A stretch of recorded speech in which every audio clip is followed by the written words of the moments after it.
Hey folks, I'm Captain Daddy from Captain Daddy's Creation, a division of Raven Arts and Graphics. Today's video I'm going to share ways of making money with engraving glass. Stick around to the end for some extra tips on high dollar jobs and getting exposure for your work.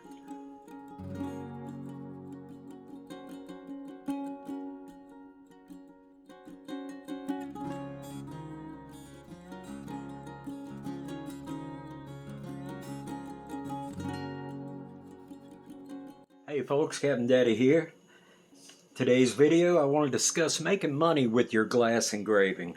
It doesn't matter if you're just starting out or if you've been engraving glass and you're a seasoned professional. There are so many ways to make money with this fun, exciting hobby. I've been very fortunate over the years. I started engraving glass as a hobby more than 20 years ago, kind of just for fun, pass the time. A friend was building a house and wanted his cabinet glass engraved with a swamp scene. He told me that he was quoted a price of $1,200 for 3 large panes of glass and asked if I'd be interested in it. I said $400. Before he could even finish the sentence, I was ready to jump on it. Well, I was kind of worried about being over my head, but a weekend with music blasting, drink in hand, dust flying, I pretty quickly realized that there is some money to be made engraving glass. While not all jobs are this large, I learned that I could easily make $200, $300 a week just engraving wine glasses and mugs and that sort of thing. There's a lot to be made, but you have to get your work out there and seen. I retired as a forensic captain from a rather large facility. My primary responsibility was training our officers and working with the criminally insane. Through my job, I did a few gifts, engraved glasses as, birthday gifts for coworkers. And without advertising, it just kind of took off like mad. Word spread rather quickly. Before I knew it, everybody wanted one. This kind of thing is just really, really popular. There are so many outlets for selling your work, so many people that want your work that you never really think about. All branches of the military, police, fire, EMT. I've done work for sororities, fraternities. I've done automotive, residential, commercial, entry door glass. Did a crawfish pot for a caterer in Michigan. I've sent out axe heads to Arkansas, California. The list goes on and on. And don't get me wrong, I'm not bragging about this. I've been very, very fortunate. Absolutely fortunate. But the money is out there to be made. The main thing is getting exposure. One of the biggest ways I found exposure has been through word of mouth. If you advertise and advertise in the right way, I could get more work than I could possibly keep up with. Doing weddings,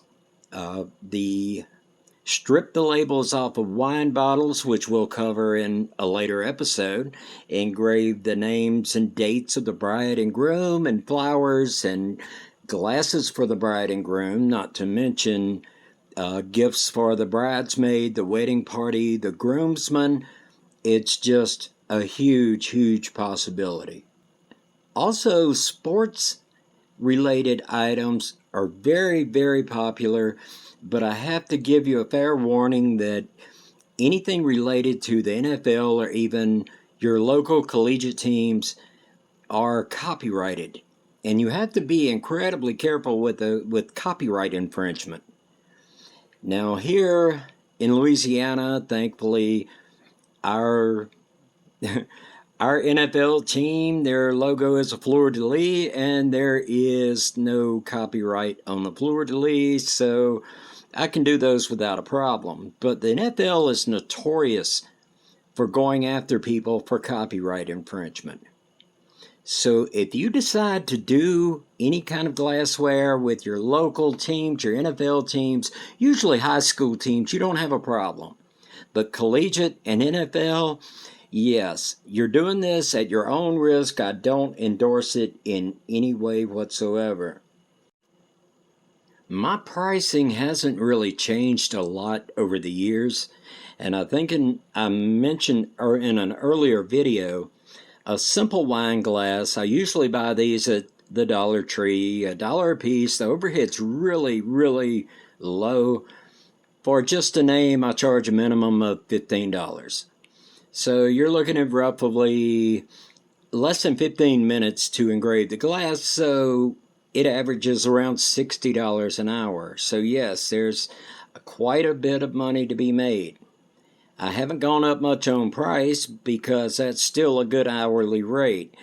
If you add something else simple, a design, flowers, whatever, to the glass, you can easily double the price, and I found that people gladly pay it. Naturally, things may be different in your area, but I really don't think so. There's a lot of things, a lot of engravings that you do that you will have to set your own price rate. It's kind of hard to put an hourly rate when it's something that I enjoy doing. Engraving portraits, I charge personally a minimum of $150, and the price goes up with any extras, lettering, names, dates, floral borders, anything like that. This is something you're going to have to kind of get a feel for yourself. Later on, I'm going to get into the techniques of doing portraits, and it's a lot easier than you think. But they are hugely popular, and I have done hundreds of them.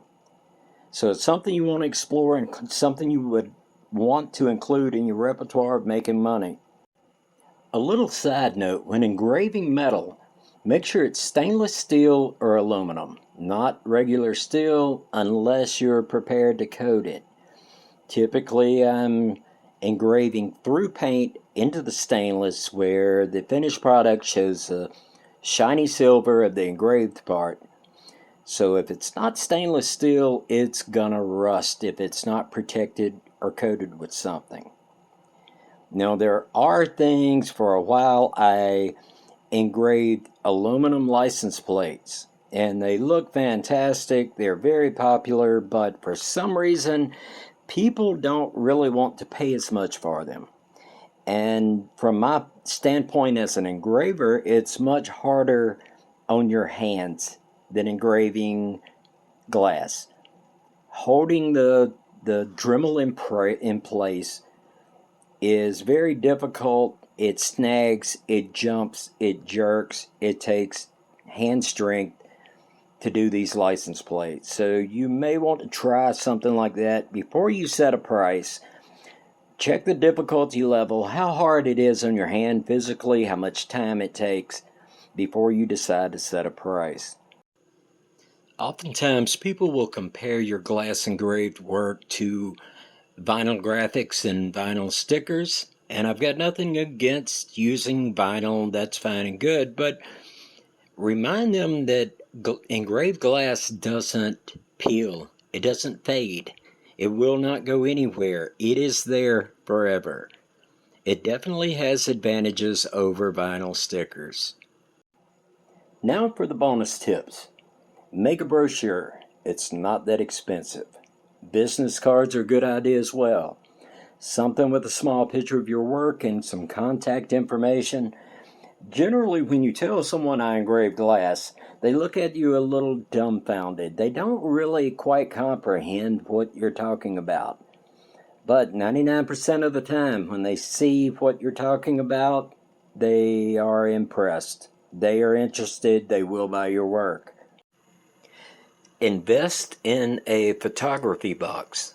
They're not that expensive, but get some really good quality photographs of your glass engraving. People are already a little confused about what glass engraving is, but you want something really clear and precise on your brochures to let them know what you're selling. It's really worth a few extra dollars, probably $25 or less. You can get a really nice one. Drop off these brochures and examples of your work. Be prepared to do free work to get the exposure.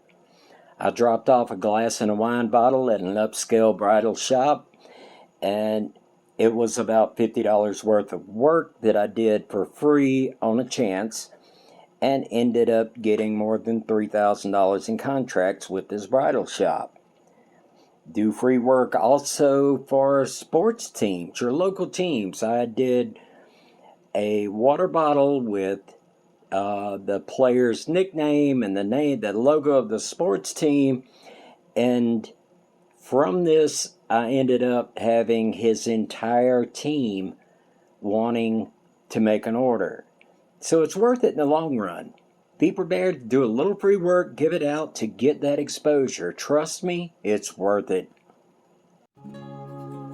Thanks so much for sticking around through this little quick video. I hope it helps you make a little money on your hobby.